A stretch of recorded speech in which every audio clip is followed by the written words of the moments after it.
Amen. Ngithanda ukubingelela abazalwane bonke, ngiqale ngomfundisi uMamba. Ngibonga kakhulu for i-invite from i-Swaziland conference. Ngiphinde ngibongele nonke abazalwane for having that week yomthandazo yokurevive abazalwane bonke. Ngiyabonga kakhulu ke ngaphandle kokuhlonisa ke ilanga.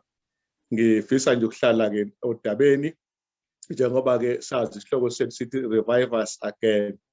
Ngike ngabheka ke lapha eBhayibhelini lami ngabuka nje emahubeni ukuthi kukhona ke amazwi relevant kangakanani kulolu daba lokuba sithandaze sithi Nkosi sivuselele futhi. Sifunda ke amahubo namhlanje 85 verse 6 and 7. Ngaphambi sifundeke umahubo lo ngizothanda uba senze umkhuleko. Baba osezulwini, ongiso Nkosi yethu enhle uJesu, siyakubonga ngemvuselelo. Baba usilungiselele nosihlelela yona leli viki sicela ke Nkosi ukuqala Nkosi kanye nawe kulomsebenzi omkhulu kangaka. Zembuleke Baba kithina uziveze uNkulunkulu ophakeme, oluthando, onomusa, osindisayo, nonikeza Nkosi i-revival nangale mihla yokugcina, nangale mihla ye-COVID-19 econfuse kangaka ezweni lethu. Sihawukele ke Jesu ngokucela egameni kaNkulunkulu ophilayo, siyakhuleka manje naphakade. Amen. Mahubo 85 verse 6 no verse 7. Sothanda ukufunda kwiBhayibheli okuthiwa igama lalo i-New King James elithi ke njena ke, will you not revive us again, that your people may rejoice in you? Show us your mercy, Lord, and grant us your salvation. Now ke umbuzo umhubi abubhalayo lapha bathandekayo, siyathola ukuthi leli hubo libhalwa ngamadodana kaKhora. Ngeke ngichaze kakhulu kodwa ke kuyabonakala ukuthi uKhora noma enza okubi kuNkulunkulu kodwa kunamadodana akhe sikhola ukuthi asurvive ngesikhathi uKhora ebhujiswa, and then because babengenzile lokho ayekwenza okubi, and so ke basebeba abanye babahubi kwaIsrael. Ngicela ukuyifunda ke nangeBhayibheli lethu lesilungu ithi lesizulu lithi lapha awuzukusivusa sibuye siphile ukuze abantu bakho bathokoze ngawe na. Bese kuqhubeka kuverse 7 ithi ke, sitshengise umusa wakho Jehova, usiphe insindiso yakho. Bathandekayo, ngifisa nje ukuba lama verse amabili esasiwabhekile kumahubo 85 verse 6 no 7 sibuke izinto eziwu3 esizithola zithi stand out, ziqhamuke zibe izinto ezibalulekileyo noma eziprofound ngendlela emangalisayo.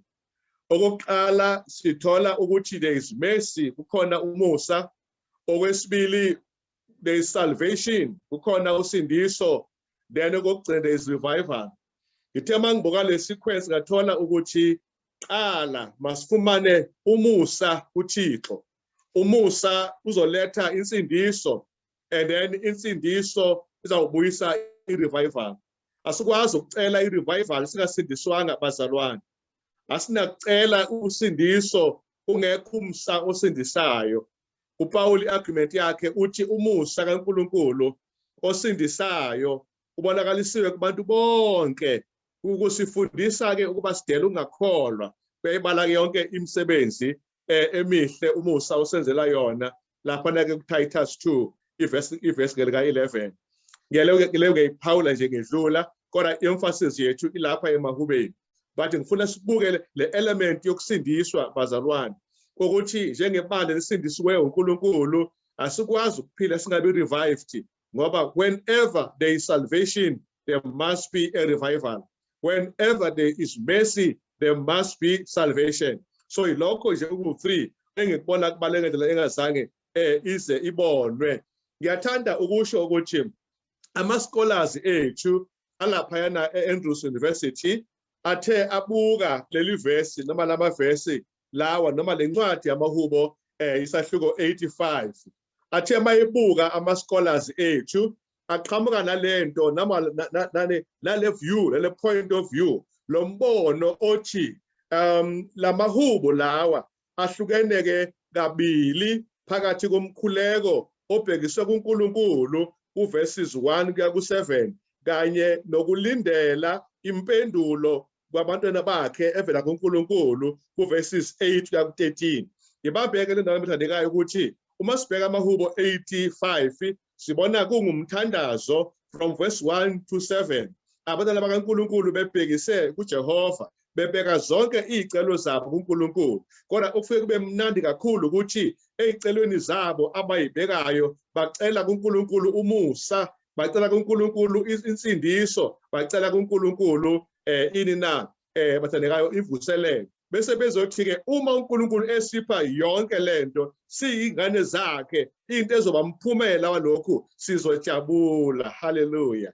Ukujabula kungenxa yomusa, ukujabula kungenxa yensindiso, ukujabula kungenxa yevuselelo. Umuntu ojabulile umuntu onhliziyo yakhe imnandi ngenxa ye-experience ayitholayo enza ukuthi bemnandi inhliziyo yakhe. Kafushane nje uma ukade applyela umsebenzi wawusiyawuthola umsebenzi uyajabula enhlizweni yakho ngoba umsebenzi okade ufuna utholile. Uma ukade ucela kuNkulunkulu ukuba akuphe umuntu ozoshada naye bese uyamthola umuntu ozovuma ukuthi nishade naye uyajabula enhlizweni yakho ngoba umfumene umfati noma ubabe ozoshada naye abe umyeni wakho. Ngakho ke uNkulunkulu uthi lapha ke uma siza kuyena sicela ngomthandazo ivuselelo qala sithola umusa sithola nosindiso. Once we receive salvation then we are good to go in full swing and then we are revived again.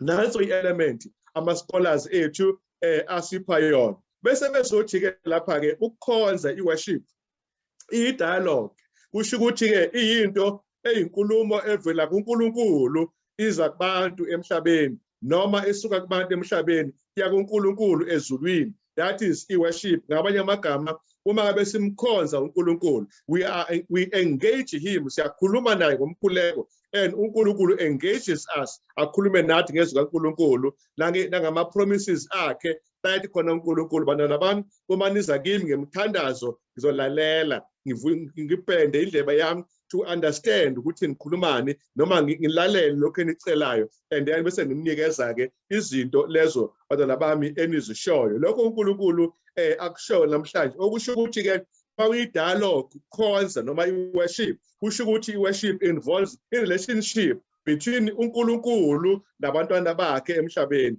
Lamazwi ayi-quotation from i-End Study Bible ngo-2010 ikhasi lakhona ngo-739. Now ngifuna nje ukangicheke kafushane lamazwi lawa ukuthi ngithola ngendlela emnandi ukuthi uNkulunkulu wethu uyalalela imikhuleko yabantwana bakhe abacelayo imvuselelo. Soba silapha niliviki nje lokucela imvuselelo uNkulunkulu uvula indlebe yakhe ezulwini athi bantwana bami according to your request let it be, makube njalo ngoba necela izinto ezinhle engiyithandayo. Anginikeze nansi i-assurance a blessed one ukuthi uNkulunkulu nawo ama-delays uma sicela izinto kuyena kodwa masicela i-revival akanasizathu uNkulunkulu to delay us. Uyosinikeza lento even now as we ask for it at this very moment. Uyakusinika uNkulunkulu ngoba vele it is his desire to see us revived on earth. Uyafisa uThixo ukubona abakhe abamkhonzayo bevuselelekile bephila futhi bemkhonza uNkulunkulu wabo ubaba osezulwini.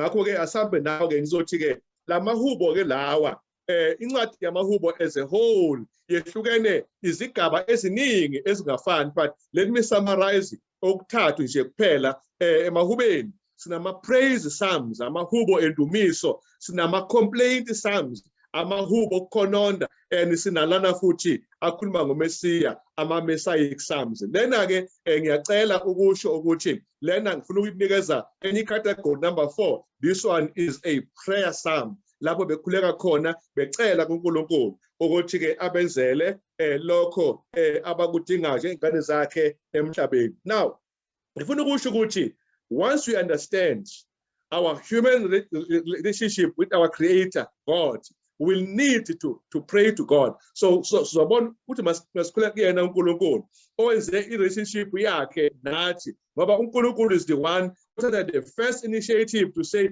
ngiza kunina izingane zami ngifuna ningamukele ningikhonze, and then nathi masimamukela iyakheka le relationship phakathi noNkulunkulu. So siyamkhonza ke manje uNkulunkulu, and ukukhonza kwethu kufaka izinto ezithile. One of them is prayer.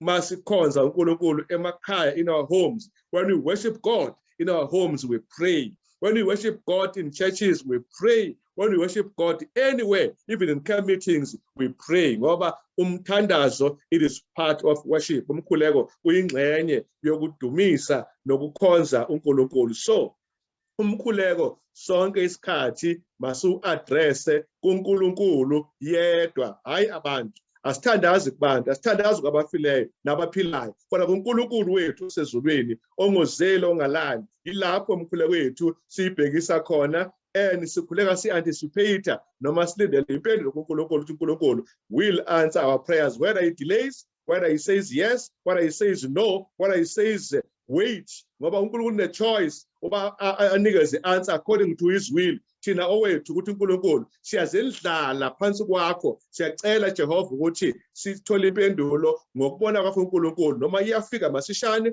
noma iyafika emveni kwesikhathi, noma ifika isanhlobo. Siyakukhonza uNkulunkulu ngoba uJehova simdumisa, simkhonzela ukuthi ungubani, not only ukuthi usenzela ini. Angithi amen lo ndawo uma lo nto uyikholelwa. Hlobo sami esandikayo, ngicela ubufakazi kanye nami ukuthi imvuselelo siyayithola uma sikhuleka. Ngakho-ke ngicela ukubeka i-emphasis emthandazweni ukuthi uwedwa khona lakho thandaza, iba umama nobaba womkhuleko, njengo-Elijah wasendulo, njengoHana wasendulo. Bathandaza, zenzeka izinto ezinkulu ngoba bebekhuleka uNkulunkulu. Yaphambana inature, kwenzeka izinto eza-natural.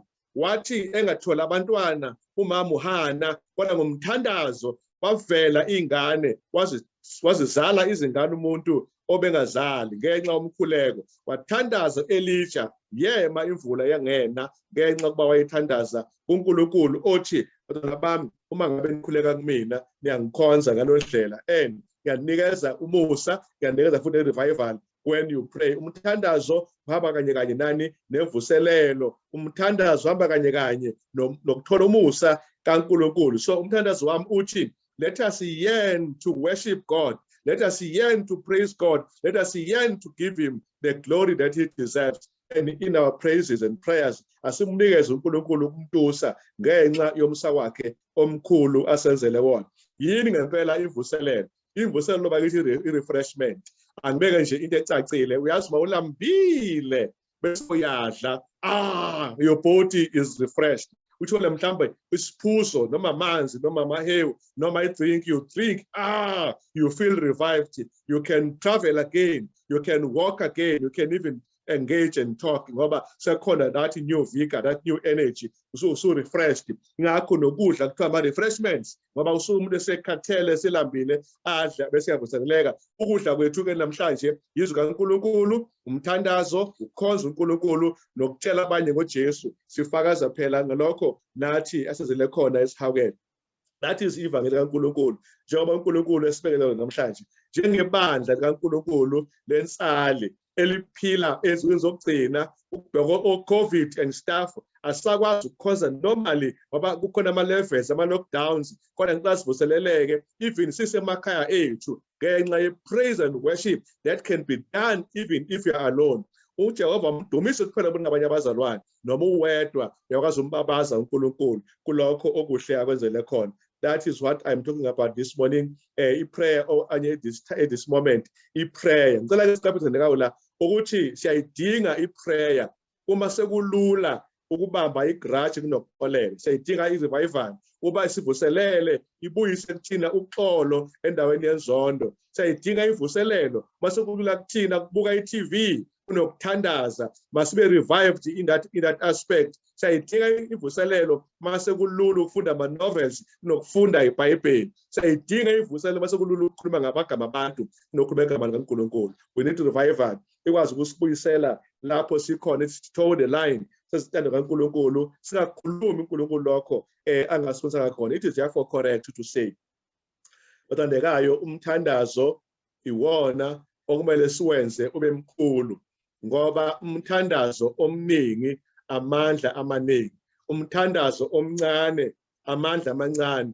nomthandazo ongekho amandla angekho. Much prayer, much power. Little prayer, little power. No prayer, no power. So ayisinikeze inkosi ingqondo nomcabango ukuthi asithandaze in a nutshell. I-revival siyithola ngoba siyikhulekela kuNkulunkulu, siyicela kuNkulunkulu akwazi uJehova ukusipha yona njengoba noMahubo 85 verse 6 and 7. So thanda umthandazo from the sons of Korah who prayed Nkosi sicela ukuba usibuselele ukuze sikwazi ukujabula. Bayabuza umbuzo according to lama verse esiwafunde namhlanje. Uma ngithatha leli nje uverse 6 awuzukusivusa sibuye siphile. Umbuzo loyo ngamanye amagama siyafa sifile, uNkulunkulu ngeke usivuthe sibuye siphile na? Then ngesingisi sithi will you not revive us again? Ngeke uNkulunkulu usivuselele na? Besithi ke that your people may rejoice in you. Ngeke inkosi sivuselele ukuze thina abantwana bakho sithokoze kuwe. U-Augustine uyakhuluma uthi ngeke sikuthole ukujabula kulomhlaba kuze kube siyakuthola uNkulunkulu. Wazokhuluma kahle lo muntu kaNkulunkulu ngeqiniso ngempela injabulo yethu ezintweni zomhlaba ayikho, ilapha kuNkulunkulu okunguyena osipha intokozo ngoba esipha ukuphila futhi nebuselelo futhi esifumanayo. Ilaphana ke ukuze abantu bakho bathokoze ngawe na. Oh my brother and my sister, asithokoze ngoNkulunkulu. Athi iBhayibheli lami mayiqhubeka lapha ku verse 7 sitshengise umusa wakho. Show us mercy, show us your mercy. Sikhombise umusa wakho Jehova, usiphe insindiso yakho. uNkulunkulu lo umkhuleko omuhle kakhulu abawuthandaza abangcwele basemandulo. Nathi singaba nomkhuleko namhlanje sicela uNkulunkulu ukuthi asiphe i-revival leyo phela kuphela uNkulunkulu angasinikeza yona. Ukujabula kubafowethu ngeke kube bikho, I must say, uma sikude nobungcwele bukaNkulunkulu. Holiness yields happiness. Uma ufuna ukuba happy, subscribe to holiness principles. Imigomo yobungcwele once wayibamba waphila ngayo nama rules of engagement with God in worship, then you are going to be happy in life ngoba uNkulunkulu ubapha injabulo abamkhonza. Noma kukhona isimo esibucayi so sizinenhlupheko uNkulunkulu uyakwazi ukuba nathi asiphe lokho. Ngakho ke ngicela ke bafowethu lapho eSwatini basize kakhulu uNkulunkulu. So point number 1 umkhuleko, point number 2 worship, which I said earlier on the dialogue. I-worship ke bathi ngabe singa highlighter, ukukhonza kubandakanya i-prayer, ukukhonza kubandakanya i-study yeBhayibheli, and ukukhonza uNkulunkulu ngempilo zethu ufaka phakathi nokuphuma siya kwabanye abantu sithi bafowethu Jesu yanthanda wozani sikhonze uNkulunkulu silungisele ukubeka kwakhe ngokwesibili. Ilawo mazwi ke engifisa ukuwasho la. And again i-worship siyibhekisela uNkulunkulu kuphela. Uyamkhumbula yini umbhali wencwadi yeSambulo 14 verse 6 and 7 uthi mesabeni uNkulunkulu nimnike inkazimulo yakhe ngani ngoba leli hour lohlula kwakhe selifikile. Nikhuleke kuye owenza izulu nomhlaba nolwandle nemithombo yamanzi. Le worship sinikeza uNkulunkulu kwi-context of creation ukuthi uNkulunkulu ngumdali wezinto zonke. Ngakho ke masimkhonze uNkulunkulu esavela kuyena esibumba ngezakhe izandla ngothuli lomhlabathi. Genesis 2 verse 7. Ngakho ke indumiso okukhonza uNkulunkulu hamba nayo i-worship. Mind you, we worship him for who he is even before for what he does. Lalela ke uNkulunkulu may be quiet, uNkulunkulu may be silent to our prayers, kodwa still he deserves our prayers. I mean our worship. Sizomkhonza uNkulunkulu even if akasinikeza ama-answer when we need them. Asinazo izimoto, siyayifuna izimoto, akasinikezanga uNkulunkulu. Asinayo imisebenzi, asinazo izindlu, asinazo izimali, asinayo i-health in our bodies, we still worship him. Ngoba uNkulunkulu noma kwezakalani udeserve ukukhonzwa, even for siyaphefumula, even ukuthi nje gwinye ukhiphe umoya, for that uNkulunkulu makadunyiswe. Ukwazi ukuthi mawudla ukudla ama-test bites akusebenzele, ukwazi ukunambitha ukudla kube mnandi, for that uNkulunkulu makadunyiswe. Ukwazi ukulala ebusuku, ukwazi ukuvuka ekuseni, ukwazi ukukhululeka endlini engasese. All those are the things ezidumiza ngazo uNkulunkulu. Ngakho uNkulunkulu kuningi asenzile asenzele khona, even if we don't see ama-answers, there are some things uNkulunkulu asenzele zona ngazo esingamdumisa, simbabaze Baba wethu osezulwini. Mawubheka uJude 24 uthi uNkulunkulu uyakwazi ukuba asibambe kuba singawi, asethule phambi kaBaba singenasici. Lokho kubalulekileyo uyakusigcina njengoba simkhonzayo aze sibeke phambi kaNkulunkulu uJesu Kristu siyibona abasindisiwe. Uyazi ukuthini, ngeke ngacaphula la umama uWhite, ngathi kumbheka nje kancane khona izinto ayikhulumayo la engithi ake ngiyibheke kafushane. Uthi-ke lapha-ke imvuselelo iyakuletha-ke ukuzihlola okujulile kanye nokuzithoba. Revival brought deep heart searching and humility. Uma sivuselelekile siyayithoba, siyihlole, introspection, sibone ukuthi uNkulunkulu lapha ngicasulile, ngicela uxolo. I-revival ifaka phakathi ne-confession of sins. Nkosi ngonile, I confess my sin, please forgive, and so on and so forth. I-revival ifaka phakathi solemn and earnest appeals to sinners by yearning compassion for the purchase of the blood of Jesus. Siyamcela uJesu Kristu asithenge igazi lakhe, futhi when we are fallen asibuyisele kuyena uJesu Kristu. That is part of revival. Abesilisa nabesifazane bazokhuleka and wrestle with God for salvation of their souls. Masithandaze simbambe uNkulunkulu samdedeli aze asisindise, aze asivuselele. That is a prayer for revival and hamba ne-worship phakathi. Ithi lapha-ke ama-fruits ale mvuselelo njengaleyo azebonakala emphefumulweni. Lapho umphefumulo uzidela, uzilahla, kuzoba khona ukujabula nokuthoza, ngoba sithi sekuhluphekeni kumele sihlupheke ngenxa kaKristu. Na into ebalulekileyo, even namahlazo ama-reproaches atholayo ngenxa kaKristu, we say that is worth it is worth suffering for, because siyarecognize lokho asenzele khona. Lamazwi aqhubeka abesethi-ke umuntu uyabe seguqulwa impilo yakhe, abese eba-ke ngokubiza igama likaJesu, and also nasemphakathini abe nethonya elihle elinzuzo kubantu bomphakathi, simply because lo muntu kaNkulunkulu is revived. And then lo muntu esehlanganela kuKristu nabanye abazalwane samukele umoya kaNkulunkulu ongcwele oyena osivunayo asisivuno sokuphila okuphakathi.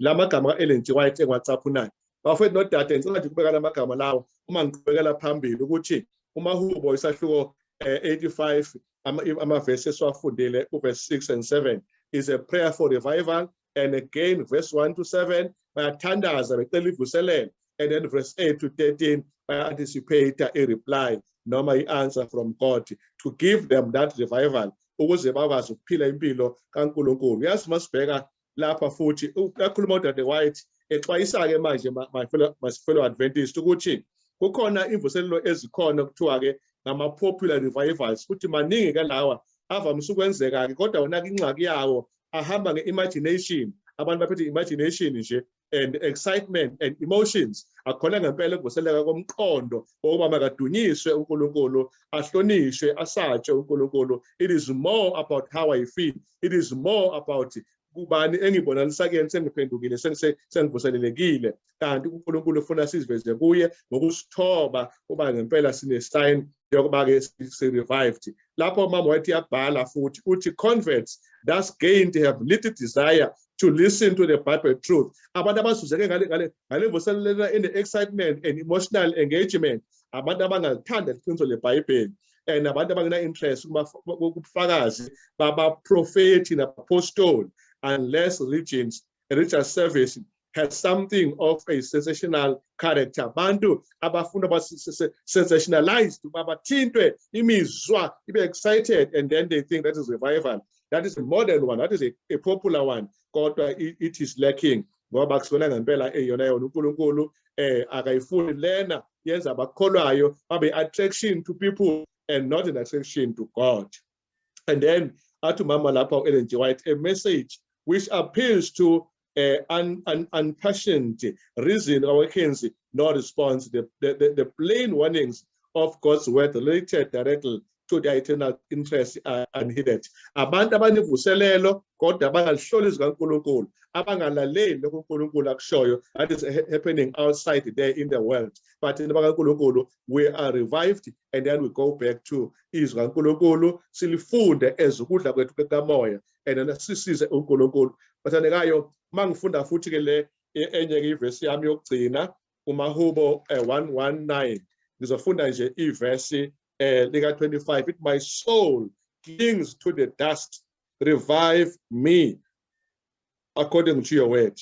Umphefumulo wami bambelela uthulini, ngisindise ngokwezwi lakho. Bathandekayo, uma usuklinga othulini, that means you are too down, you are too low. Amen. You are not too down, too low for God, and He cannot pick you up. Siyayibonga kakhulu inkosi. uNkulunkulu yakwazi ukwehla kwilevel yakhe esezulwini eze phansi othulini aphakamise isoni asithintithe asidust us off idust asiclean asigeze athi hamba ngane yami, you are my child, I am still your God. Akunamahloni to be called your father, don't be shy to be called my child. So lawo magama lawo uJehova namhlanje athanda ukusitshela wona, even emlotheni ezaleni uJehova uyasithintitha asenze abantu ngoba usinikeza ithemba noma sekuphelile ngathi akapheli ngathi uma uNkulunkulu akasho ukuthi kuphelile. Hamba nami ke sisize sesiyagcineni umthandazo and then worship and then Bible reading. These are the three things afuneka siyiqaphele. Umuntu o revived, isign revival ukuthi abe umuntu ofunda izwi kaNkulunkulu. Uma ufunda iBhayibheli uyazondla. iBhayibheli is a special food.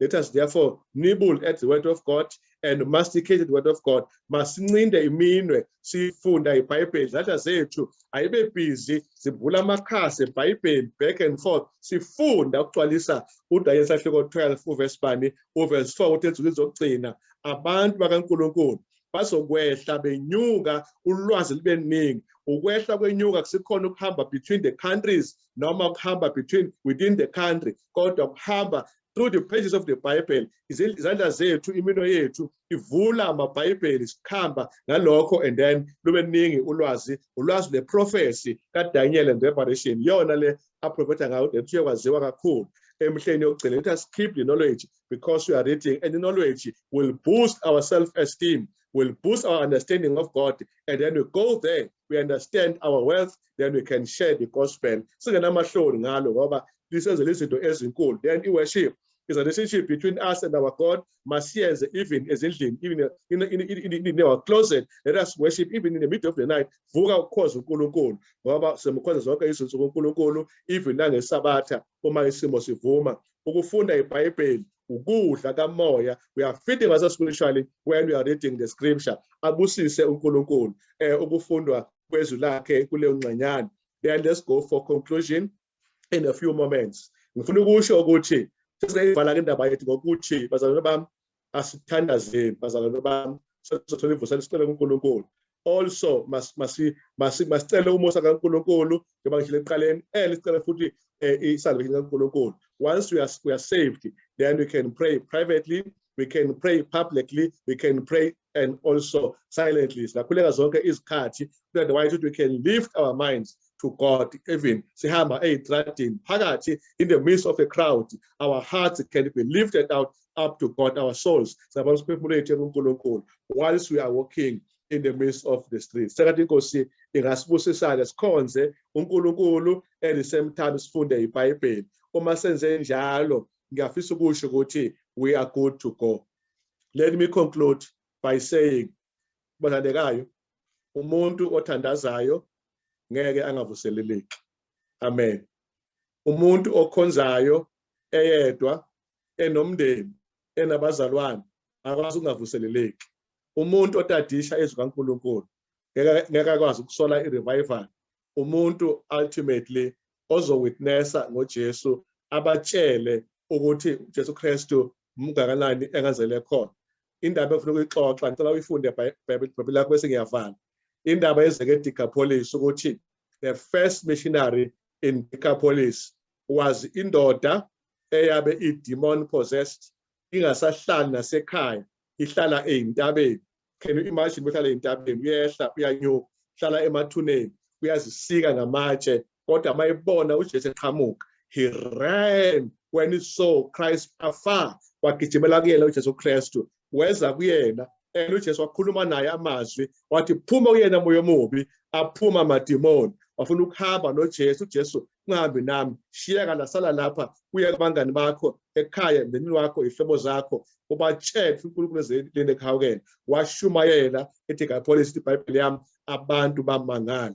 Ngiyacela thandekayo uyifundele ekhaya Matthew 5 and be surprised, just like I was surprised ukuthi a formerly demon possessed person can be a missionary because of the power of the revival and the power of the transformative grace of God. Sengathi ke inkosi ngalibusa nonke la nikhona, inikeze leli thuba lokukhuleka, lokufunda iBhayibheli, lokufakaza ngoJesu. Uma senjalo ngeke niyisole. Inkosi ibuseke lenkonzo namazwi siwakhulumile egameni lingcwele manje naphakade kuze kube phakade. Amen. Asibale ngomkhuleko. Baba usezulwini, sicela ukubonga kakhulu ngale nkonzo, siyathemba uzosibusa ngayo Baba. Ake kwenzeke enhlizweni zethu ithole indawo, iqondo yethu ivuseleleke, moya ivuseleleke Nkosi, siphile impilo yobungcwele kuze sijabule, siphile impilo Nkosi evuselelo kuze sijabule, siphile impilo yokuthola umusa nempilo yosindiso, basinqobe amalingo alesi sikhathi, even a confusion alesi sikhathi, even many voices are calling for our attention. Help us to heed the voice of Jesus Christ. Asibe ne-true revival yakudala yasendulo, sikholwe ngamazwi abaprofethi, ngamazwi abapostoli, so that Nkosi yami singaza lokho osifundise khona. Busa le nkova yaseSwazini, uyikhulisa yonke indlela, busa ubuholi bonke, busa ufundisa umamba and every other pastor and every other member, ngamanje singakhuleka manje kuze kube phakathi naphakade. Amen and amen.